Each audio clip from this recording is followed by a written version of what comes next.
Special update পাওয়ার জন্য subscribe করে bell আইকনে ক্লিক করতে ভুলো না। ছুটির জ্বর আসলে শতরূপা আর শিখা মিলে ছুটিকে দেখতে আসে। এরপর শতরূপা বলে, খুব কষ্ট হচ্ছে না? ছুটি বলে, আমি তো অনাথ, আমার এত ভালোবাসার অভ্যেস নেই। তখনই অভি ছুটির জন্য কাড়া বানিয়ে নিয়ে আসলে ছুটি সেই কাড়াটা খায়। তারপর শতরূপা ছুটিকে বলে, আজকে রাতটা আমরা এখানেই থাকবো। তখন অভি বলে, না না, তোমরা সবাই ঘুমোতে যাও, কোনো গল্প হবে না। কথা শুনে তারা চলে গেলে ছুটি ঘুমের ঘরে অভিকে কাড়া বানানোর জন্য থ্যাংক ইউ বলে, আর বলে, জ্বর হলে আপনি বাবার মতোই আমার সেবা করছেন। সমস্ত কথা অভি এক মন দিয়ে শুনতে থাকে আর ছুটির পাশেই শুয়ে পড়ে। সেই সময় ছুটি তার মাকে নিয়ে দুঃস্বপ্ন দেখতে থাকলে হঠাৎ করে ছুটির ঘুমটা ভেঙে যায়। অভি বলে, কি হলো আপনার? ওদিকে ঈশা ঝুমকির ওপর রেগে থাকলে ঝুমকি বলে, তুমি তো এবাড়ির মেয়ে, তুমি দোষ করলে তোমার দোষ হবে না। আমি যদি ধরা পড়ে যেতাম তাহলে তো আমি অভির জীবন থেকেও দূরে চলে যেতাম, এ বাড়িতেও আর আসতে পারতাম না।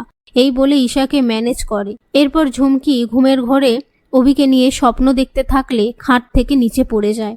তারপর ঝুমকির চিৎকার করতে থাকলে ঈশা এসে ঝুমকিকে নিচ থেকে তোলে। এদিকে ছুটি অভিকে বলে, কেন করছেন আপনি এগুলো? আপনি আমার বাবাকে ফিরিয়ে দিন, আমি আমার বাবার কাছে যেতে চাই।